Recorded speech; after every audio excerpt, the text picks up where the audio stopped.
Salut et bienvenue dans cette nouvelle vidéo. Aujourd'hui, nous allons démarrer une simulation dans Aspen+. Mais pour cela, je vais d'abord vous présenter les extensions de fichiers Aspen et vous présenter les différents groupes de composés intervenant dans un procédé. Nous allons voir comment entrer les composants et ensuite je vais vous présenter les différents modèles d'émotion. Alors, nous nous rendons dans Aspen+. Là, je vais ouvrir une nouvelle simulation. Donc là, c'est un projet que j'ai réalisé hier. On va ouvrir un nouveau document. C'est simple. Bon là, si vous voyez cet onglet, c'est parce que j'utilise la version Kraken. Donc si vous avez une licence MSAP, ça va prendre un peu de temps, désolé. Ça peut. Ok. Patientez un instant. D'accord. Je vais m'enregistrer ici. Je vais enregistrer.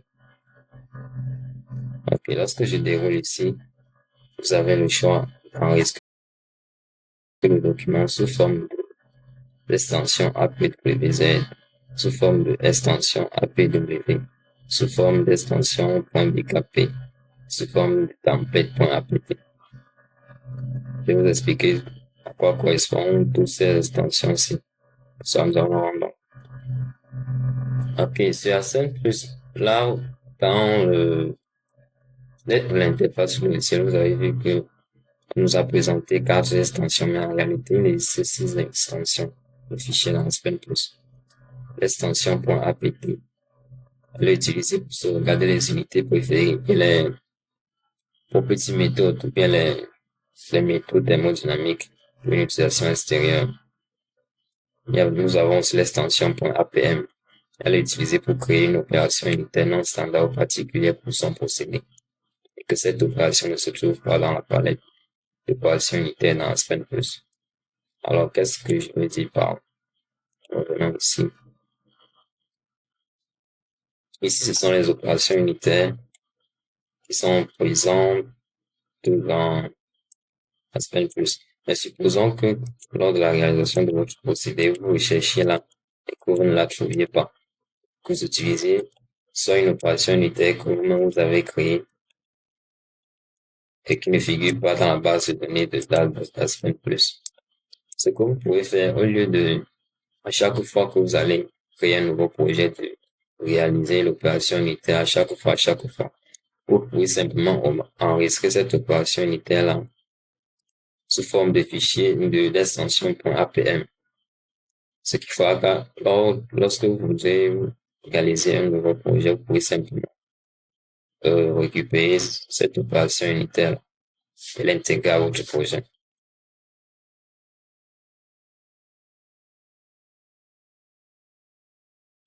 L'extension input.inp ne contient que les entrées d'un procédé, sans les résultats. Donc, si j'enregistre ce projet-ci sous l'extension input, je n'aurai que les entrées ici. Je n'aurai que les entrées, ce que j'ai entré dans Sheet. Ici, je n'aurai que ces entrées-ci. J'aurai également les entrées de ma machine, de ma centrifugeuse. Uniquement, je n'aurai que ces entrées-ci. Par contre, je n'aurai pas les résultats. Les résultats que j'ai obtenus dans le flux leak out et le flux sort out ne seront pas enregistrés par Aspen+.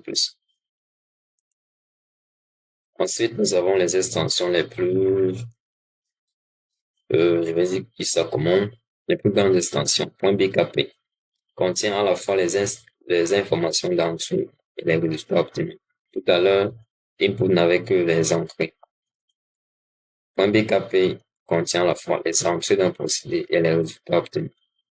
L'extension .apw qui est encore plus, je vais dire comme ça, plus développée ou alors plus grande entre guillemets, contient à la fois les informations d'entrée les résultats et les informations de convergence. La notion de convergence est une notion très importante que nous verrons dans les prochaines vidéos. L'extension .apwz est un fichier compressé de bkp et de apw. Donc, s'il faut classer un peu, nous allons dire bkp inférieur à apw inférieur à apwz. Si vous avez compris cela, nous allons passer au deuxième objectif, qui est de présenter les différents groupes de composés intervenant dans le procédé. Je me rends dans Express Plus. Je vais fermer ceci. Permettez un instant, je vais également fermer ce document. OK. Lorsque vous débutez votre simulation, après avoir choisi le template, voici la fenêtre qui s'ouvre. Et là, on nous demande de spécifier quels sont les composés que nous allons utiliser dans notre projet. Là, je vais entrer par exemple le flow. Vous savez, Aspen Plus, un logiciel en anglais. Voilà. OK. Ici, vous avez le nom du composé que je peux modifier à volonté. Ici, c'est le type dans lequel Aspen Plus va classer un composé O. C'est ce que nous allons voir dans cette vidéo. Et ici, ça, c'est le nom reconnu par Aspen Plus. Je veux dire le nom du composé même. Ici, quand je déroule, si vous voyez que je peux enregistrer cette eau sous forme conventionnelle, sous forme solide, sous forme non conventionnelle, sous forme de pseudo-composants, DC, blend, hypothétique, liquide, polymère, oligomère, segment. Je vais vous expliquer ce que c'est tous ces types-ci. Conventionnel regroupe les fluides monoespèces sous forme vapeur ou liquide, composants atypiques pour pouvoir participer à l'équilibre des phases vapeur ou liquide. Donc, si j'ai un fluide et qu'il est conventionnel, je peux l'enregistrer. Il sera d'office enregistré sous forme conventionnelle par défaut, comme l'eau que j'ai spécifié tout à l'heure.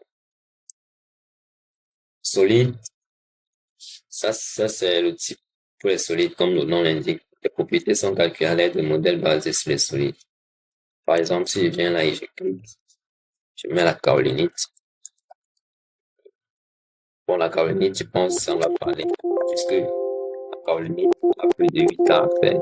Donc, pour spécifier la kaolinite, il faudra que je vienne ici. Je clique sur Find. Là, je vais mettre kaolinite. Je peux spécifier, soit je recherche un composé qui commence par, qui contient, ou alors qui est égal. Moi, je vais mettre égal. Et Aspen Plus va rechercher dans sa base de données le composé qui correspond à la kaolinite.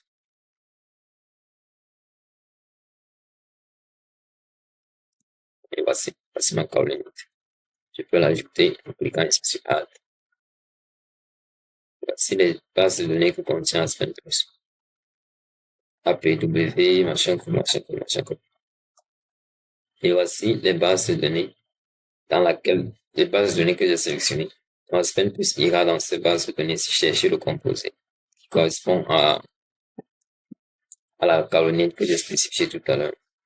Si par exemple, je voudrais plutôt rechercher dans la base de données ISIS, je vais cliquer là et l'ajouter là. La prochaine, et je peux aussi modifier cet ordre-ci. Vous voyez qu'Aspen Plus commence d'abord par rechercher mon composé dans la base de données Pure T7. Si mon composé n'est pas présent là, il va passer à la base de données Archeos, Solids, Inorganics, APIOS, NIST, TXT et enfin ISIS. Je peux modifier cet ordre-là en faisant passer ISIS là. À chaque fois.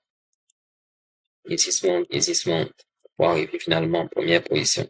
Donc la prochaine fois que je vais débuter une simulation, Aspen Plus commencera par rechercher ce composé dans la base de données ISIS. Même s'il est présent ailleurs, il va d'abord choisir le composé présent dans la base de données avec la base de données ISIS. Voilà.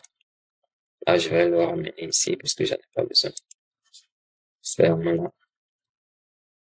Ici, cette fois-ci, si je laisse la conventionnelle, Aspen Plus va considérer que ma kaolinite est présente sous forme fluide, c'est-à-dire sous forme solide, sous forme liquide ou vapeur.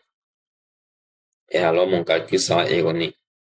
Donc pour spécifier que la kaolinite est solide, je vais venir là et je vais spécifier solide. Okay. Ensuite, nous avons le groupe, le type de composés non conventionnels. Il comprend les solides qui ne sont pas les espèces chimiques pures, qui ne sont pas représentés sous forme de composés moléculaires. Nous avons cité comme exemple le charbon ou la pâte à papier. Le charbon, vous savez que le charbon, c'est un ensemble de composés. Et chaque charbon est différent. Donc, il faut spécifier à Aspen Plus que le composé dont nous allons travailler avec, c'est un composé non conventionnel. Si clique en non conventionnel, il va m'envoyer un message d'erreur. Pourquoi? Parce que la kaolinite n'est pas un composé non conventionnel. Okay. Ici, qu'est-ce que oui, nous allons y arriver. Je laisse là.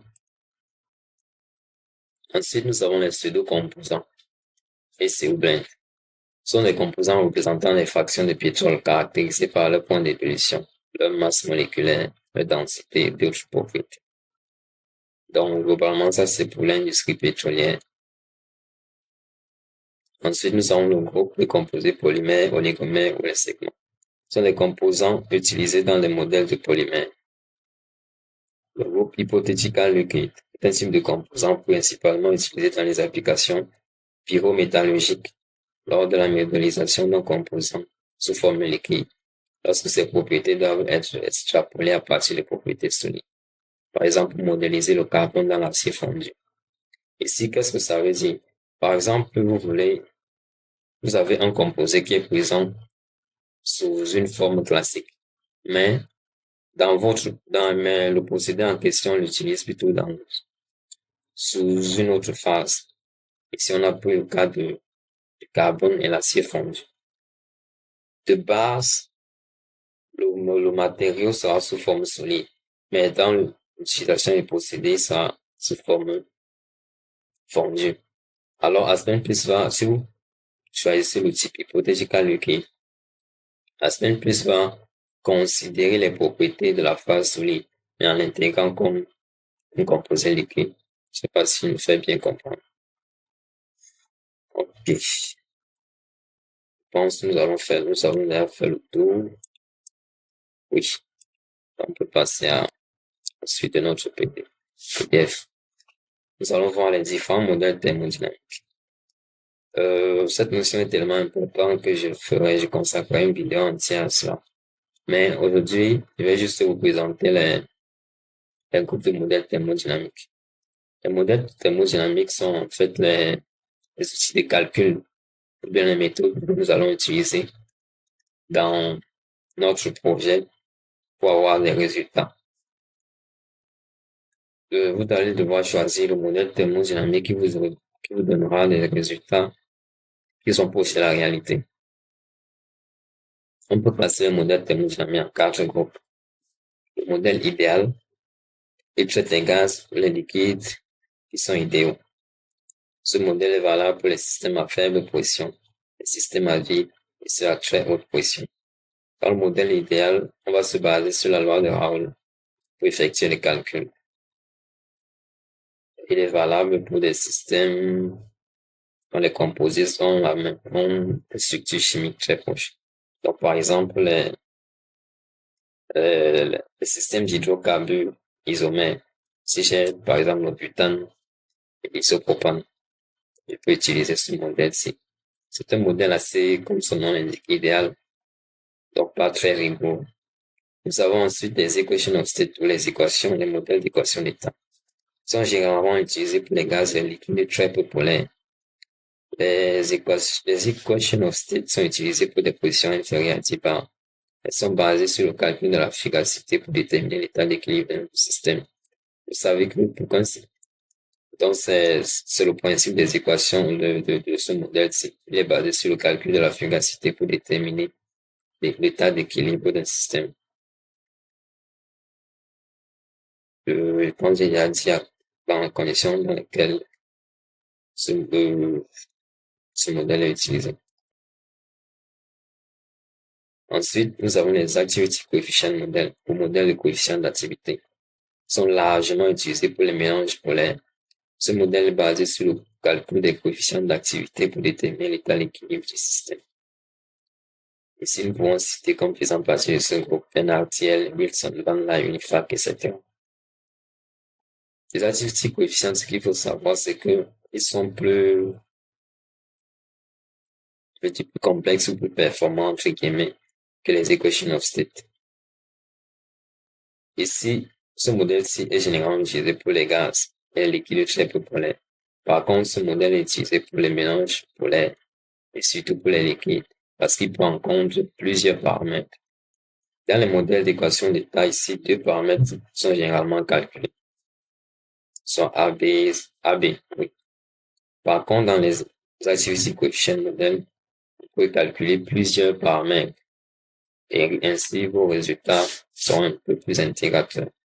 Par contre, vous pouvez me dire que bon, quitte à choisir un modèle, on prend directement le modèle-ci, mais ce n'est pas le cas. Ce n'est pas le cas. Chaque modèle a une utilisation bien précise. Ensuite, nous avons les autres modèles. Ce sont les modèles développés pour certaines applications spécifiques. Par exemple, API Sour modèle pour le traitement des acides, il y a aussi d'agression sulfurique pour les hydrocarbures lourds, etc.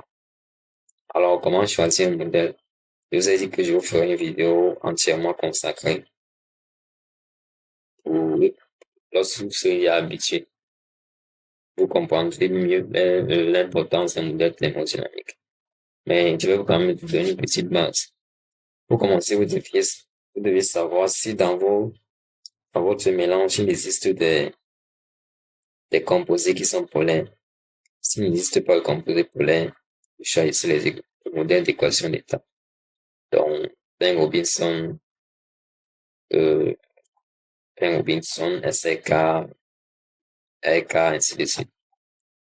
S'il existe des composés polaires, alors vous devez, la prochaine étape, c'est de savoir si ces composés sont présents dans une région critique. Si oui, vous utilisez les équations of state.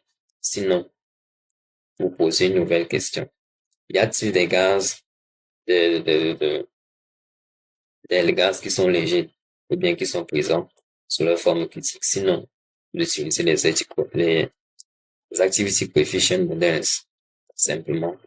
Et si dans le composé, par exemple, vous avez le CO2, je pense l'hydrogène aussi, bref, des gaz qui sont relativement légers, ou bien qui sont facilement présents sous forme dans leur région critique. Alors, vous utilisez les activity coefficient models, mais vous ajoutez la loi d'Henry, pour que la loi d'Henry puisse prendre en compte les interactions entre votre mélange liquide et les gaz légers. Je pense qu'on a fait le tour pour cette vidéo. Nous allons faire ce petit exemple ici. Mais je vois là que nous sommes déjà à peu de 19 minutes, voire 20 minutes. Je pense que je vais utiliser la vidéo en deux pour qu'elle ne soit pas trop longue. Une vidéo de démarrage, on va parler à plus de 20 minutes. Donc, dans la prochaine vidéo, dans la partie 2 de cette vidéo, nous allons faire cet exemple-ci. Merci de m'avoir écouté et on se voit plus alors.